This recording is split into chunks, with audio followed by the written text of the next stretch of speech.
lounging, son.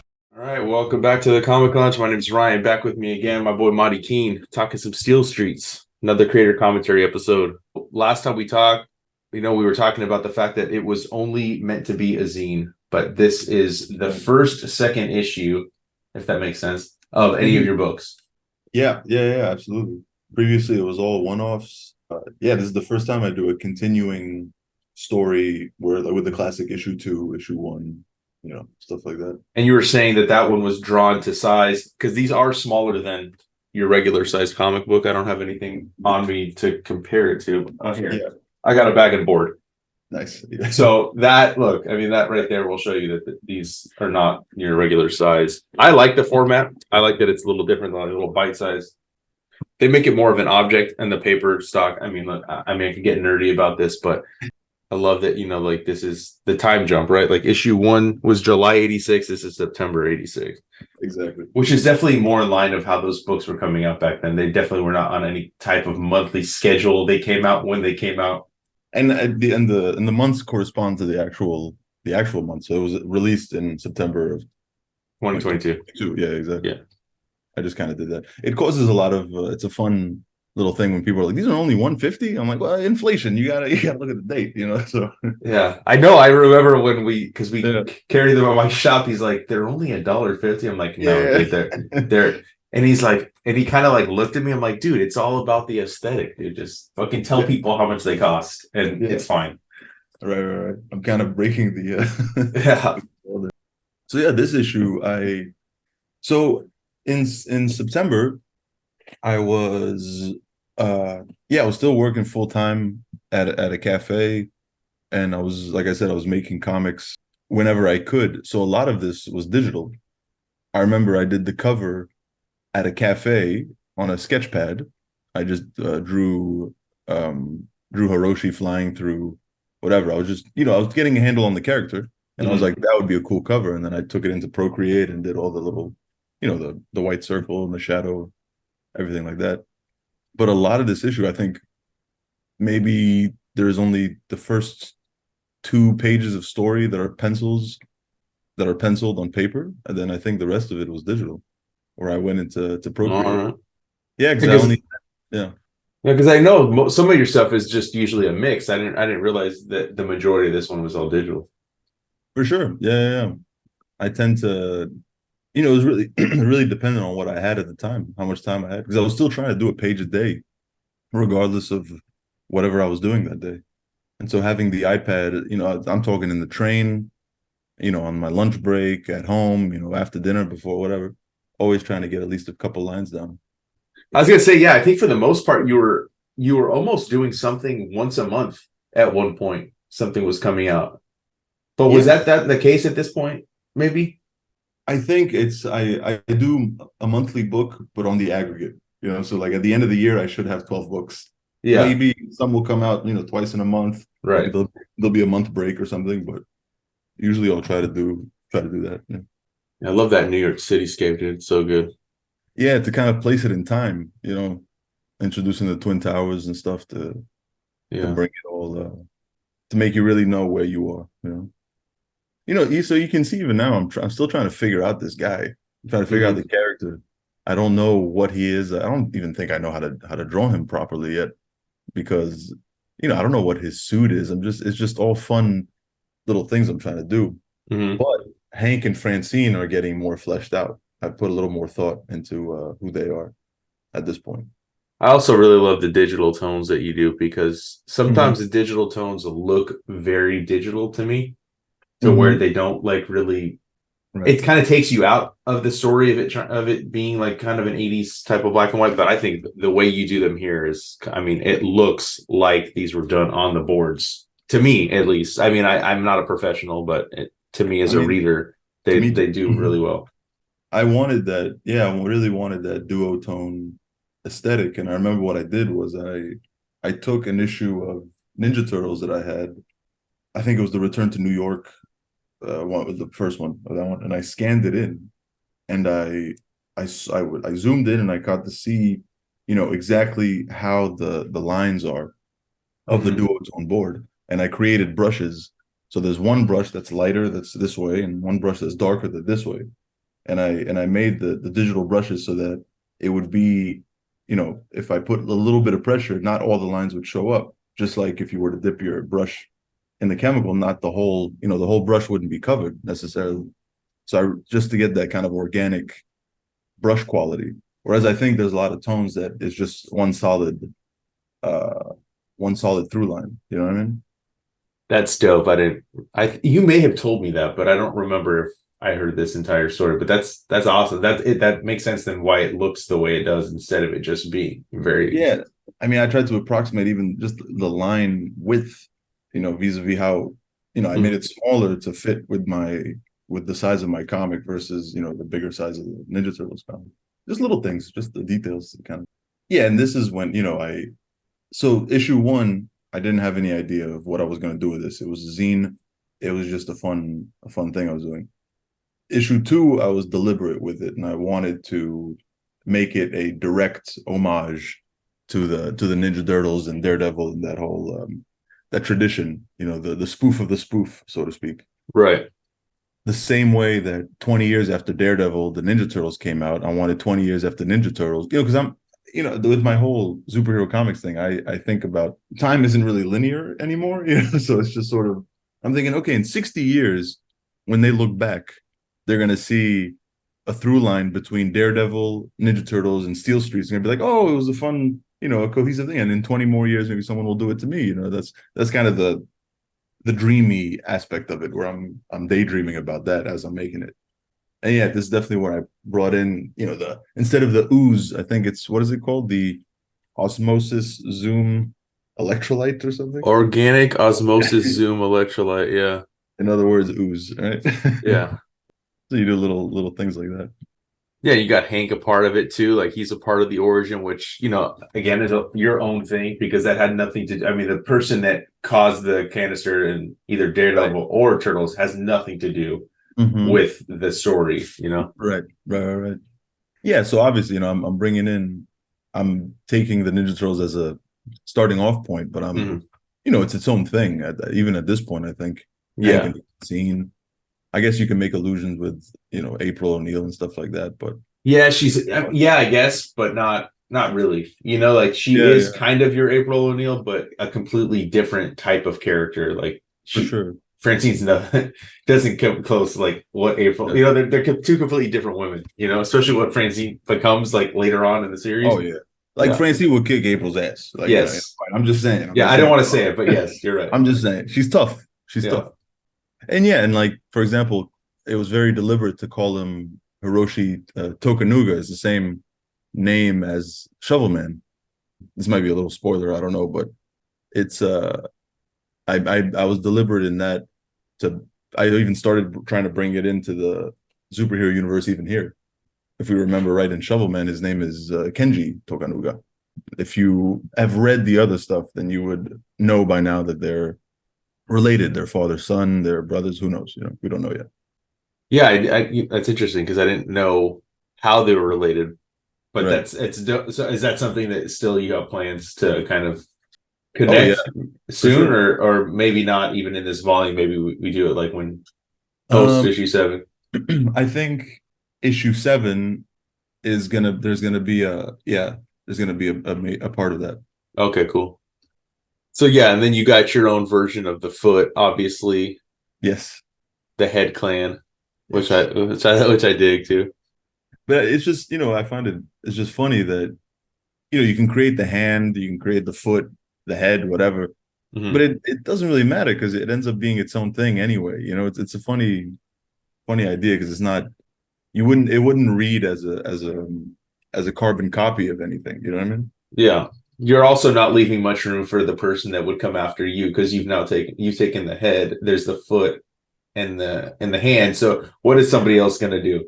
There's the thigh, the calf, the thigh clan. Yes, the butt clan. Yeah, the ass clan, dude. That would be good. Yeah. That probably, I'm picturing that series would probably be more humorous than serious at this point. But yeah. But yeah, you see, like, we got Hiroshi like volunteering for the experimental stuff. Because he wants to avenge his father's death. Yeah.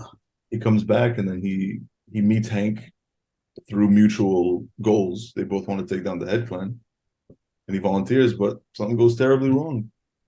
I love this page.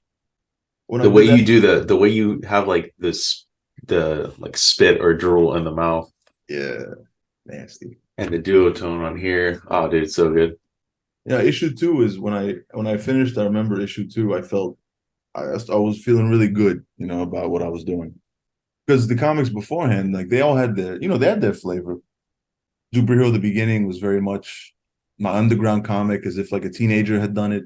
Mm-hmm. Black and red. I was starting to feel really good about storytelling because it's the noir, the 9-panel grid really makes you meticulous. With what shots you want to show and Cosmos and all these things. But by this issue, I was like, okay, I'm starting to develop some chops. It's a little, I'm gonna be okay. Yeah, and I mean, like, for anybody that doesn't know, you're a musician too. So I'd imagine like this is also exercising a different part of your brain writing for a comic as opposed to writing music, right? For sure, for sure. Yeah. I mean, it's my person. So if you were to listen to my music, I don't think you would necessarily. There's a disconnect between who I am Yeah. as a person and my music, right? Yes. It's like so sad and it's poetic, but it's Bob Dylan meets J.J. Cale. It's a weird, Yeah. If you know me as a person, then you see the Steel Street. I'm like, yeah, I'm a shit talker. I like to, like this is humor. I like to make humor. Yeah, I've told you too, like after like I mean, not I haven't met you in person, but after meeting you Right. like this, like I hear your I hear your voice in most of your characters. 100%. Except the women. The women are probably the only ones I don't hear your voice, but like any You of should the hear my voice in it because the women are the ones that I write most honestly. that's funny. Well, now I'm probably gonna read the women in your voice. But I like that for the most part, like that we're getting the origin not from like the character, like this is all being told secondhand. Right, because the character doesn't have a brain right now. Yeah. He's all, he has no idea what he is or who he is. You And all know, this is to kind of set up like the eeriness where you don't know who to trust. So I think that's a through line I enjoy in my comics, that there's no clear cut hero. mhm. Like you don't know what is, who you should be rooting for right now. Everybody's flawed. And Exactly. I think that that's cool because like to me that calls back to what you would see in Marvel, and Absolutely. especially early Marvel, maybe not so much now, Right. but definitely early Marvel, like all the heroes.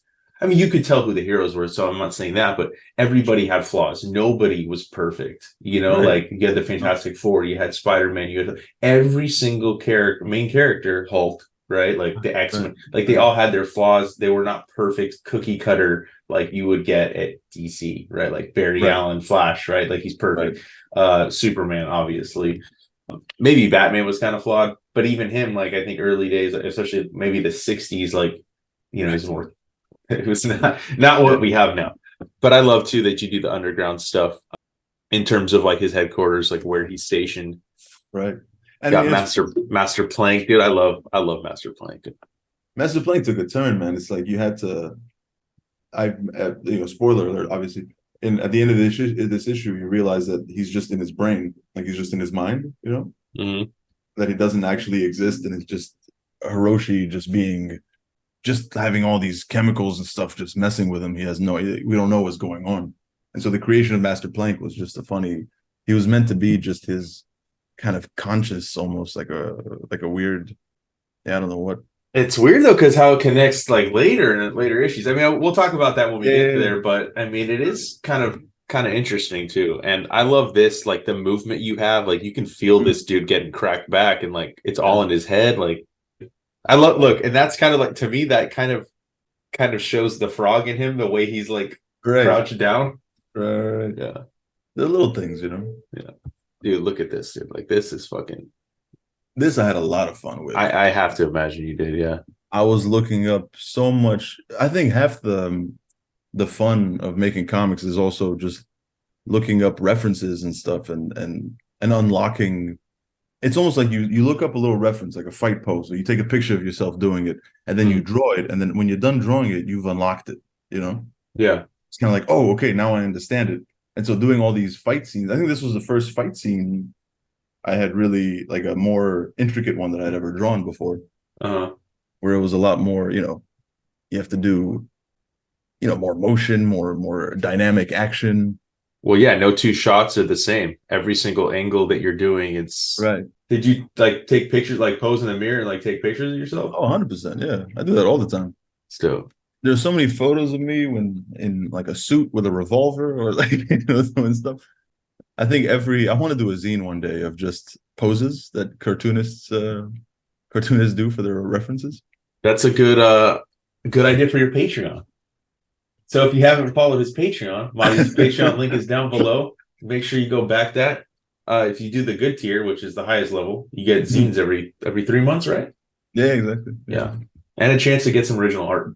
And back to Steel Streets. The king of the plug. Yeah. Another one, dude. I love when you do these full page shots. Like these are some of my favorites that you really get into like the detail of the characters' faces. Like that I don't think I noticed that, to be honest with you, the first go through. Right. But you can kind of see like there's pain in that eye. Oh yeah, for sure. A lot of what he goes through is, yeah, I like to show kind of you feel kind of bad for the characters a lot of the time, just because you're like, oh Jesus, like this is terrible. Like it's not, because I think like real life, sometimes it's just kind of grim, I agree, dude, yeah. But still humorous. I'm not, I'm not trying to be depressing or nothing. No, nothing in here. I mean, like, yeah, well, there's a lot of seriousness. I think that your books everything you've done will make you laugh at some point in the issue. Right. No issue that you put out, not just Steel Shoes, everything. Will you leave like having been like, oh man, like feeling depressed, Yeah. That's terrible. And to go back to that spread, I think also, being self-published, having your own publishing house and doing things your way, I don't have a page count limitation, Yeah. So I can do as many. I mean, I could technically do 1 page per panel if I wanted to. It'd be 180-page book, but yeah, kind of that freedom allows you to just. I never feel constrained when I do an issue. Yeah, that's the best part about when you're a self-publisher, dude. You do what you want. You don't have anybody telling you like, oh, you gotta get this much out. And I think like I said, I think this might be the thickest book at this point that you put out of any other books, right? Or were some of the earlier ones? Some of the earlier ones were kind of big too, right? Yeah, I think the early ones were. I think the shortest one of the early ones was 28 pages. Okay. Yeah, dude, look, the leaping. Oh yeah. Cityscape. We got the head clan over here. Surrender while you can, scum, or pay the price. Just pure 80s, Yeah. Yeah, these are some good pages right here, dude. I also love when you do the splatter effect on your stuff. That's like Sienkiewicz. That reminds me of Sienkiewicz and stuff. Every time I grab the toothbrush, I feel like an artist. Yeah. It's like my nail gets all it's funny too, because like my my wife's an artist too, and like I was.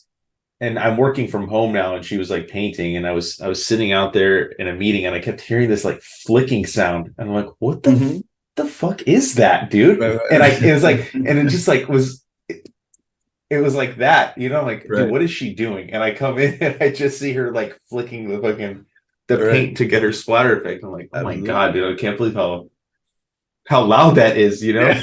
That's exactly right. Yeah. Dude, like this too, like you just showing the weapons going in, like you don't need to show that kind of like adds to like the tension in here, and like this blacking him out, scum.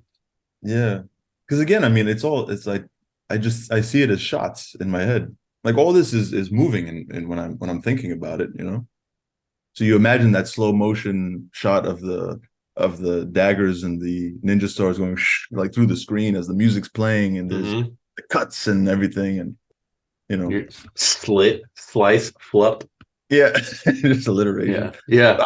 I owe a lot of it to early Marvel and Stan Lee. I was watching these interviews of John Romita Sr. and Carmine Infantino and all these people, and I identify with kind of the Depression era cartoonists, where he just goes in and he gets the job done. He does as many pages as he can, and he tells good stories, but it's not too serious. It's not too labor. It's not too much ego. It's just you just go in, do the work, get your thing done, and hopefully it's good at the end of it. I mean, we might as well be in the Depression era with how fucking how little, not to be too depressing, but like how little fucking money you can make and how expensive everything is, you know? Yeah, true that. But alas, our hero discovers who he really is. Not necessarily who he is, but what he is, you know. Yeah, And his arm and hand look almost thicker than they normally do too in that particular panel. I noticed. he's got a pump. He just fought Yeah, all these people. yeah. Pumped up. And then you get philosophical a little bit where you're just kind of like, is it about who you are? Is it about what you are? Let's find out. And then you see that little head clan. You can see him through his reflection. I do that a lot, actually. Oh yeah, dude, I didn't notice that the first time. That's dope. Yeah. So you see him, you see that he sees him going away. Oh, hold on, I gotta like look at this on the bookshelf right here. You have Eastman, Oh yeah. Laird, TMNT, Daredevil, Frank Miller, Ronin, Oh, Superhero Comics presents Lone Wolf for Cup. I didn't notice that, dude. That's dope. yeah, little things, little things. Ah, dude. I forget how many Easter eggs you put in your stuff because sometimes I pick them up on the first Right. read, but then sometimes I miss out on them. But that's because I know you did the commission I got from you. Like I remember Right. seeing like on the Right. shelf. Like if you see what is Oh, he's Mr. reading a Plank super. reading, he's Yeah. reading Shovel Man. I love how his beard is Oh like yeah. he turned fast, so his beard like stayed behind. Right, right, right. Yeah, if you Oh, see the shadow behind Master Plank in the last panel, it's the piece of wood, it's the plank. I wasn't sure whether the next page was gonna read through if we were gonna get it, that he's looking at him and then he just sees an actual plank. And, he's just like, tell me now, what should I do? And it's just silence. And he's like, loud and clear, I got you. Kill everyone. Let's do it. yeah, it's crazy. So he had to have like put this fucking plank of wood together, not even realizing he did it. Is how I'm Oh, for imagining sure. it. You know, Yeah, yeah, yeah, for sure. to kind of help him cope with what's going on inside, right? Like, because Right. he's got some sort of PTSD, right? Like he was Oh experiment. yeah. He even though he signed up for this experiment, he's like, Yeah, what I had set up in the first issue is that his brain keeps restarting. So he has no idea who he is. That's why his speech is slurred and doesn't have, but he has this his desire to avenge his father is so strong that he still has this driving force to fight scum, and he doesn't know where it comes from because his brain keeps restarting. But then after the first time they revive him, it actually stops the decay. So now he's able to evolve again. So he's like it's getting, he's getting stronger, he's getting more lucid, he's getting more goal oriented, because his, I don't know, science. yeah. And then we get the intro of the Sculler. Which is a red herring because I make you could believe that guy's the scholar, but Yeah, then this it's is just a Imperial Guard or whatever. no, this is great, dude, and fucking such a great comic, man. Thank you so much.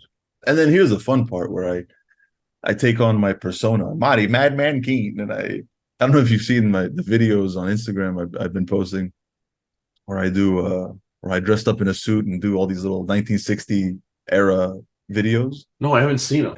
I'll check them out though. So yeah, so I do like little.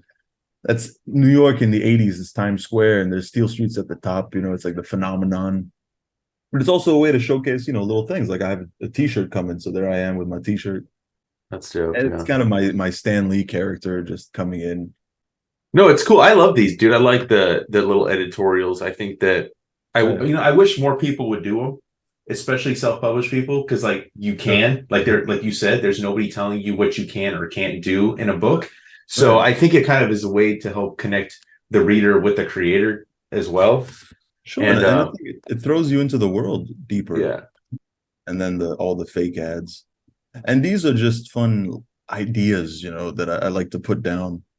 Because I'm like, I want a bande dessinée, I want a French book. Let's just make it happen.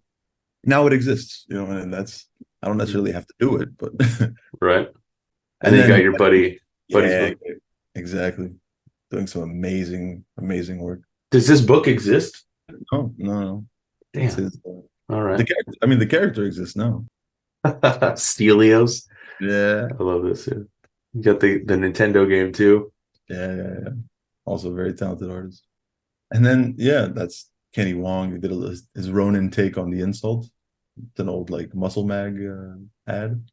And then that's the toy that became a reality. Look at that. That's crazy, dude. Yeah. Isn't that funny? Yeah, that's pretty dope. So I mean, it's So this was just a fun. I made 2 issues of this thing, and I thought to myself, "Oh, I just want a toy. It'd be hilarious." So I did the Photoshop. I did the thing. I designed a little toy. Includes 2 weapons, and then months later, the real thing happens from idea to concept to reality. Yeah, that's pretty dope. I didn't remember that it looked almost identical. You know, Yeah, and you got another one of your buddies. absolutely. Just a lot of talent. There's a lot of talent, dude. Yeah. Stay tuned for next issue of Seal Streets, which is another homage to the Ninja Turtles. I think that this was an homage to issue 2 though of Turtles, right? Was it issue 2 that had this cover, or was it issue 3? Issue 2, yeah, with the Mausers. Yeah. And yeah, exactly. This was the wraparound. Yeah. With all the things. Very dope. Got Master Plank himself right on the back cover. But yeah, another great issue of Steel Streets. This is just the second issue, and we're going to be doing every issue of this book. I'm super stoked. But yeah, thank you again for coming on, talking some Steel Streets. I always love talking comics with you. And like I said, Mahdi's got a Patreon. I'll also drop the links to everything else where you can follow and keep up to date on all things superhero comics. And make sure you check out the other videos. We got some interviews with Mahdi and I. Went through Full Power, obviously Steel Streets #1. We got that video too. And make sure you hit the subscribe button and the bell icon so you're notified every time a new vid drops. And on that note, we're out. Peace.